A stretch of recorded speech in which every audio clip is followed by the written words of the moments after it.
네, 이번 코너에서는 직무 소개와 취업 꿀팁을 공개할 예정인데요. 먼저 이번 채용에 신입사원을 모집하고 있죠. 라이나생명의 데이터 분석 현직자 두 분 모셨습니다. 우선 두 분의 자기소개 먼저 듣고 제가 질문 차근차근 드려보도록 하겠습니다. 네, 안녕하세요. 라이나생명 데이터 분석팀에서 데이터 사이언티스트로 근무하고 있는 나서민입니다. 안녕하세요. 라이나생명 데이터 분석팀 박영롱입니다.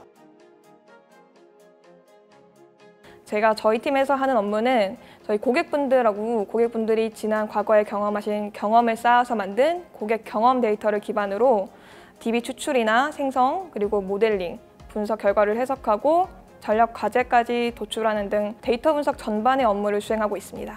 지금 데이터 분석팀에서 정형 데이터 분석 업무를 진행을 하고 있고 고객에게 필요한 상품 정보를 제공해주는 데이터 분석 업무를 수행하고 있습니다. 데이터 분석팀은 의사결정을 위한 근거를 제공하는 가장 중요한 역할을 하고 있다고 생각을 하고 있어요. 아시다시피 한국에서는 생명보험 시장이 굉장히 포화가 되어 있고 경쟁이 심한 상태이거든요. 그런데 지금까지처럼 라이나가 경쟁 우위를 지속적으로 가져가려면 데이터 기반의 정확한 의사결정이 필수라고 생각을 하고 있고요. 미래 전략을 수립을 할 때 데이터 분석팀이 정확한 근거를 적시적재에 제공을 해드리기 때문에 저희 팀의 업무가 굉장히 중요하다고 생각합니다. 저희 라이나에서는 많은 양의 데이터를 보유를 하고 있고 회사 입장에서는 그 데이터를 바탕으로 다양하고 또 새로운 프로젝트를 해볼 수 있기 때문에 좋고요. 정작 일하게 되는 입사자 입장에서는 이 데이터를 가지고 제가 빠르게 성장을 할 수 있기 때문에 라이나생명의 데이터 분석팀이 좀 특별하다고 생각합니다. 또 하나 말씀드릴 수 있는 부분이 저희 회사의 분석 결과가 현장에 바로 적용이 된다는 점인데요. 말씀드렸지만 많은 회사들이 분석을 진행을 하지만 자기 데이터도 없고 분석 결과가 나온다고 한들 그게 실제로 비즈니스 현장에 적용되는 경우가 사실 흔치 않아요. 분석을 위한 분석이 그렇죠. 끝나는. 분석을 위한 분석인 결과가 대부분이고 분석 결과가 나와도 거의 연구 자료, R&D 정도의 역할을 못하기 때문에 그런 점에 있어서 많이 아쉬움을 느끼실 것 같은데 라이나생명 데이터 분석팀에서는 제가 오너십을 가지고 분석을 한 결과가 실제로 현장에 바로 적용이 되고 가시적인 결과를 제가 확인을 할 수 있기 때문에 저는 그 점이 되게 특별한 것 같고요. 또 저희 팀 문화 자체가 굉장히 애자일한 업무 문화를 적극적으로 채용하고 계세요. 그래서 요즘 애자일 문화도 굉장히 핫하죠. 네. 그렇기 때문에 저희 팀원분들뿐만이 아니라 타 부서분들과의 피드백이 굉장히 빠르고 실제로 적용이 되고 그런 문화들이 갖추어져 있기 때문에 라이나생명 데이터 분석팀이 많이 특별한 것 같습니다. 분석 프로젝트의 종류가 많고 높은 수준으로 진행이 된다는 점에서 깊은 인상을 받았는데요.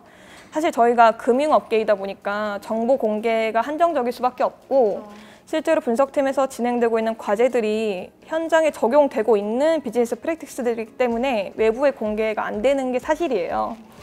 그런데 입사를 하고 나서 제가 실제로 업무를 진행을 하다 보니까 이런 분석도 한단 말이야? 라고 할 정도로 굉장히 다양한 종류의 분석을 높은 수준으로 진행을 하고 계셨고요. 저한테는 라이나생명이 첫 직장이기도 하고 어떻게 보면 분석 공부를 취업 준비를 하는 과정에서도 계속 해왔었는데 그 과정에서 분석 단계 중 분석 모델링을 하는 단계가 있어요. 모델링을 하는 단계 중에서는 코딩하는 작업도 되게 많이 필요하고 사실 거기에 들어가는 시간도 굉장히 많이 소요되는데 지금 회사에서 분석 업무를 진행을 할 때는 오토 머신러닝 솔루션을 도입을 해서 그걸로 통해서 모델링하는 작업을 되게 효율화했다라고 생각이 되더라고요.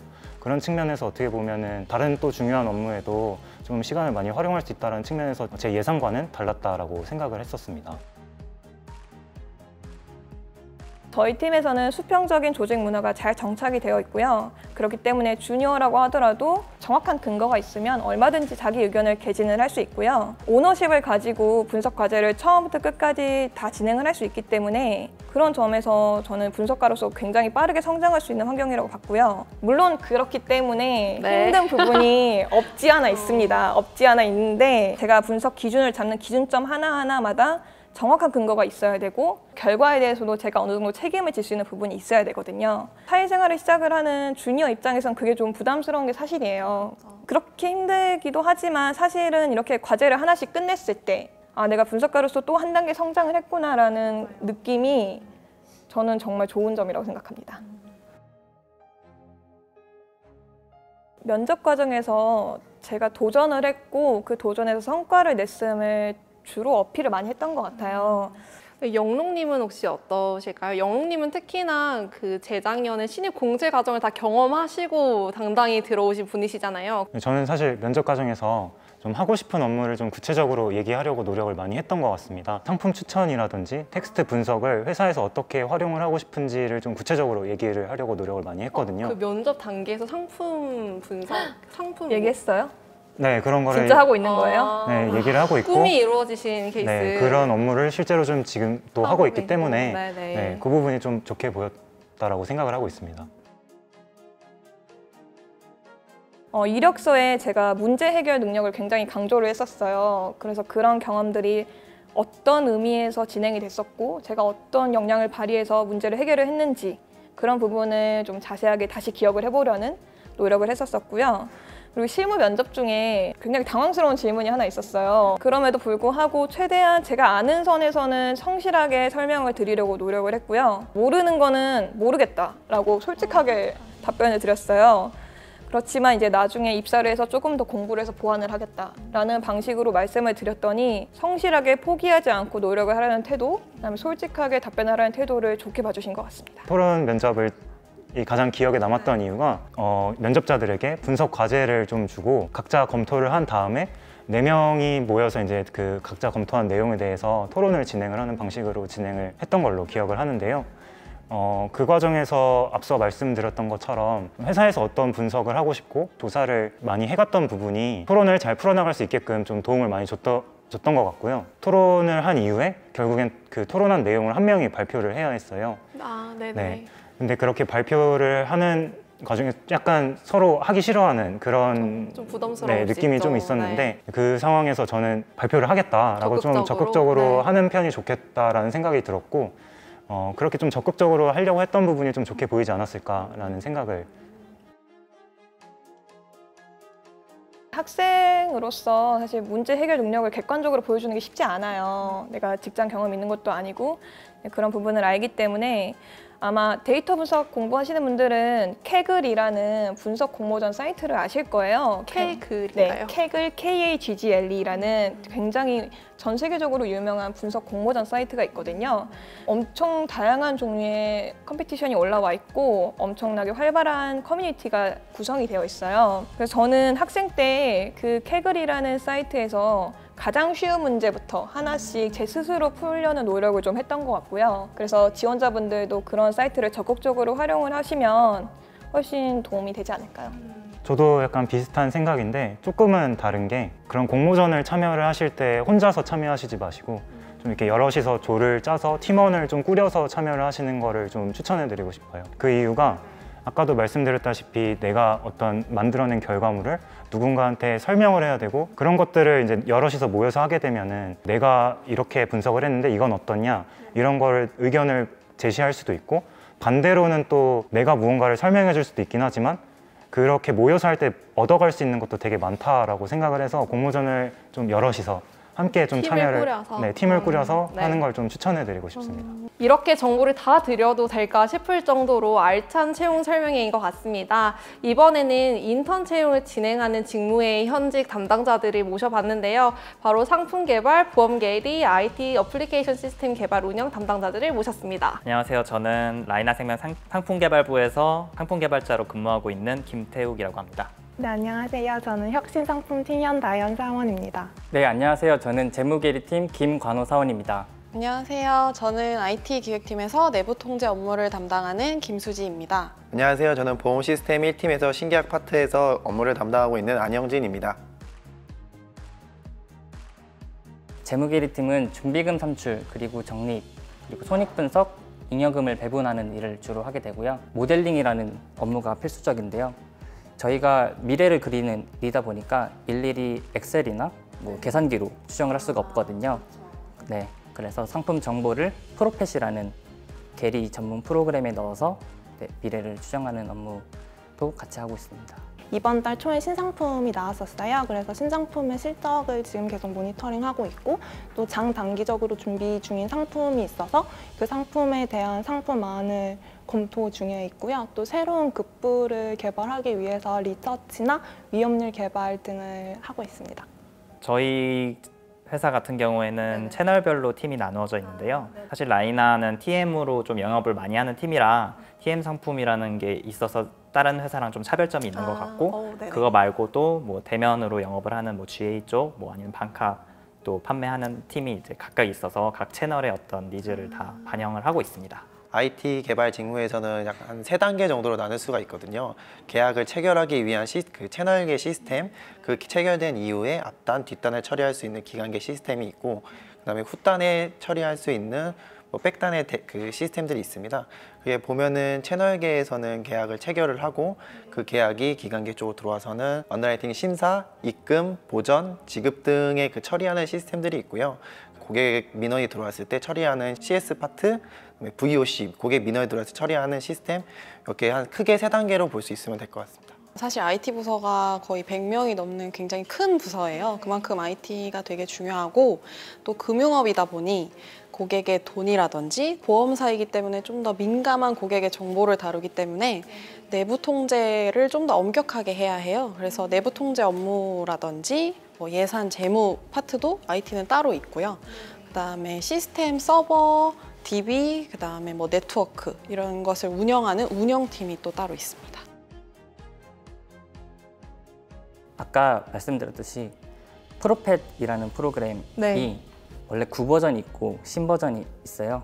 그 신버전으로 바꾸는 프로젝트에 참여를 했었고요. 기존에 팔았던 상품에 대해서 보험료와 준비금이 과거 버전과 일치하는지에 대해서 검증하는 업무를 주로 했습니다. 선배들이 이제 저희의 역량을 키워주기 위해서 어떤 직무 교육 같은 걸 열심히 해주셨거든요. 그래서 그런 OJT 같은 거를 잘 따라가고 좀 쉬운 상품들 같은 경우에는 보험료를 뭐 산출해보는 연습도 하고 팀에서 출시한 상품이 있어서 그 상품의 실적 같은 거를 트래킹해보고 뭐 왜 잘 팔렸는지 그런 거 분석해보는 일도 첫 한 달에 했었던 것 같습니다.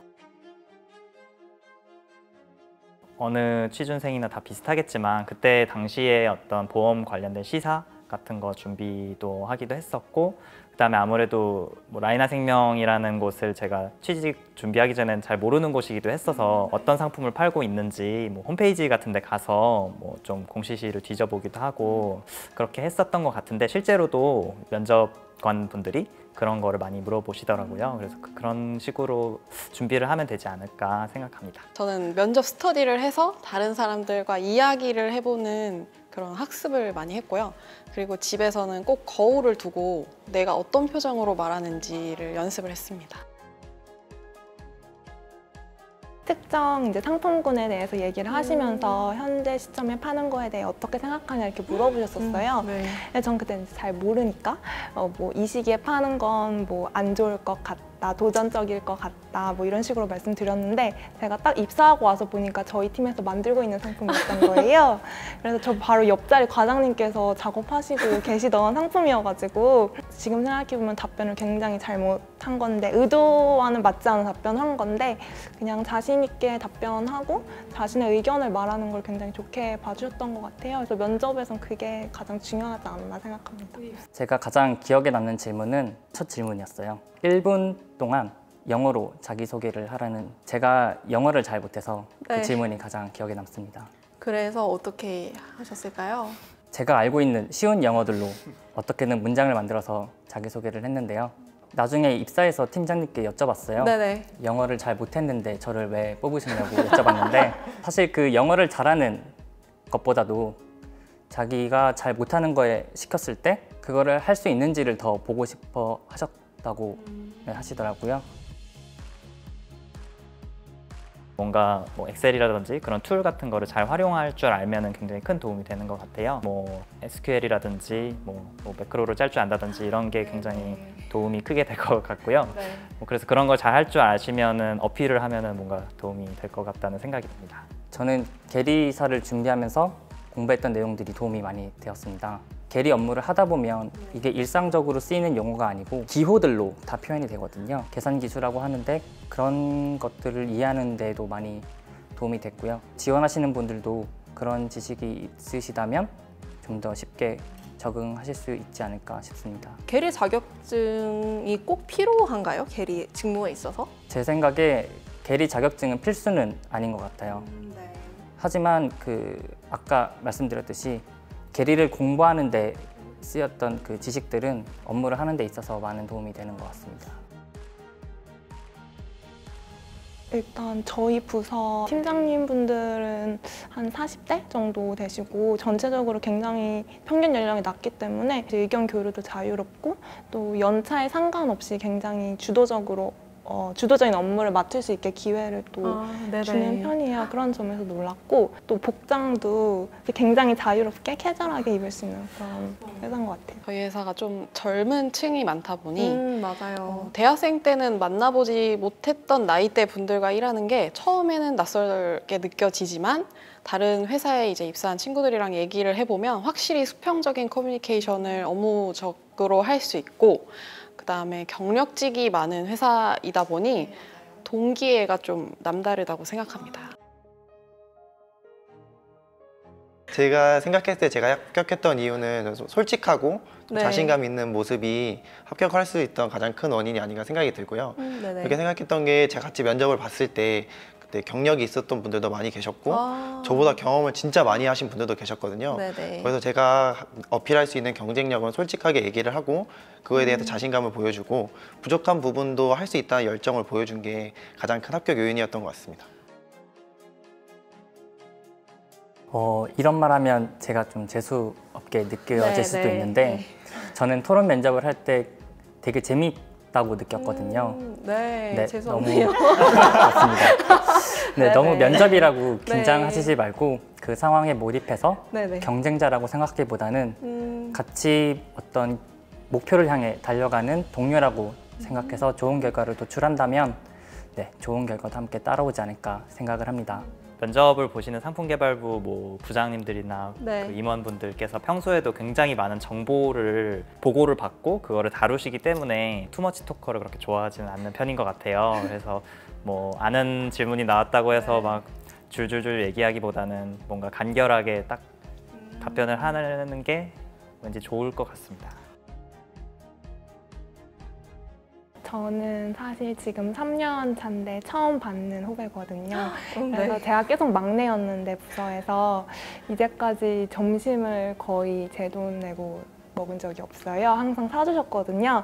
그래서 오시면 지갑 집에 두고 오실 수 있게 제가 점심 항상 사드리겠습니다. 한 번. 한 달 동안 사드릴게요. 한 달 플렉스 좋습니다. 꼭 약속 지켜주시고요. 저는 IT 하면 가장 떠오르는 게 컴퓨터잖아요. 그렇죠.